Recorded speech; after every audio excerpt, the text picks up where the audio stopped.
Harka fuunee akkam jirtu maatii miiltooteef har'a kan isiniif qabannee dhufne akkamittiin ittitu faayiloota suuraa keessa dhoksuu dandeenya kan jedhudha. Faayilooti kunneen fakkeenyaaf iccitii garaagaraa ta'uu danda'a, suuraa ta'uu danda'a, dookumentii garaagaraa ta'uu danda'a. Kanneen kana bifa suuraatiin namni sun yeroo argutti suuraa arga malee garuu suuraan sun wantoota hedduu kan of keessatti qabatanii jiran ta'uu danda'u jechuudha. Isa kana gochuudhaaf jalqaba irratti wanti nuyi goonu qabaachuu qabnu wiirraariidha. Wiirraariin moosaajii akkam akka ta'e suur-sagalee tokko hojjennee jirra. YouTube keenya irra jira, linkii isaa description gubbaa isiniif nan kaa'a, achirraa arguu dandeessu. Deebi'ee immoo baaneriidha. Suuraadha. Suuraa tokkoon barbaada fi faayiloota iccitii ta'uu qabanidha. Faayiloota kunneen erga selektii goonee booddee right click jennee add to archive jennee kanuma goona. Faayilli keenya archive ta'ee xumuramee jira. Kun akkuma isin argitanii maqaa isaa nan jijjiira gara miltoon jedha. Kana booda faayilli iccitii suni kana booddee nan barbaachisu sababii ta'ee fi nan balleessa. Ammaan kana compressed ta'e keessa faayiloonni kun sadan isaanii jiru jechuudha. Kana booddee wanti gochuu qabu amma asirratti run jedheen barreessa. Kana booda cmd kanan barreessa. Isa booddee akkuma isin argaa jirtanii faayiloonni kun desktop kiyya irra jiru. Kanaafiyyuu maal gochuun qaba? Change directory desktop jedha. Internetiin bu'aa.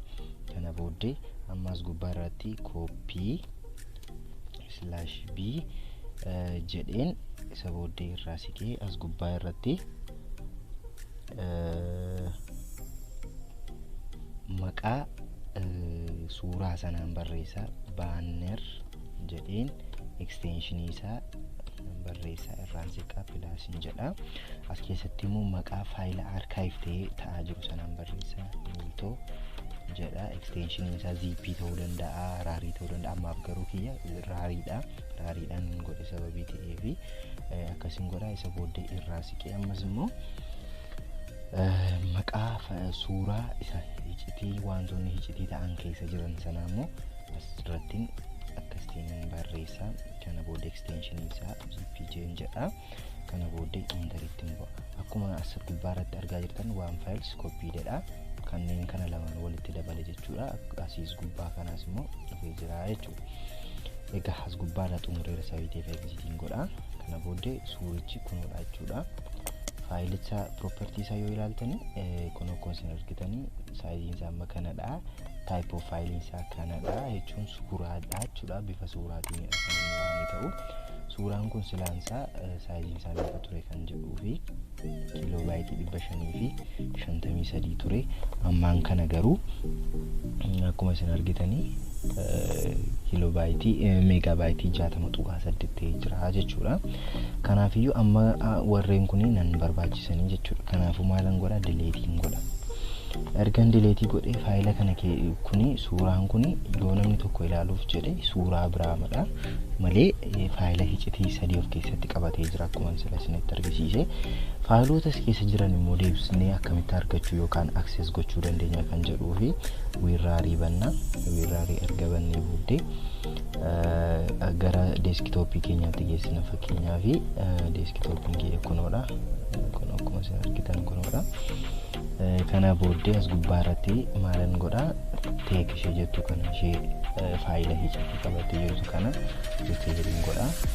Kana booddee maal jedha? Folder to put the repaired archive jedha. Bakka inni repaired yaa'een sun taa'uu jedha. Isa booddee asumaan godha. Kana booddee treat the corrupted archive as erroredha. Okay jedha. Kana booddee xiqqoo ishee eegeen the archive header is corrupt, mark the archive as solid isa jedhu noon jedha. Dhufee kana nan cufaa, kana siin nan cufaa. Kana booddee rebuild.txt ishee jettu kana double clicking godha. Kana booddee faayiloota keessa jiran kana fuudheen draag godheen as gubbaatti drop godha.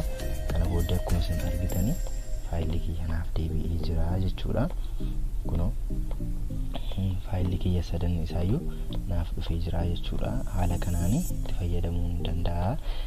Faayiloota garaagaraa dhoksuuf kan nu gargaarudha jechuudha wanti kuni.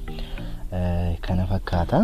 Chaanaalii keenya subscribe, like, share gochuun dagatina. Sabaa maalii hawaasummaa Facebookii, Twitterii keenya like, follow, share gochuun akkasumas chaanaalii Telegramii keenya join gochuun nu hordofuu, nu bukkee dhaabbachuu hin dagatina.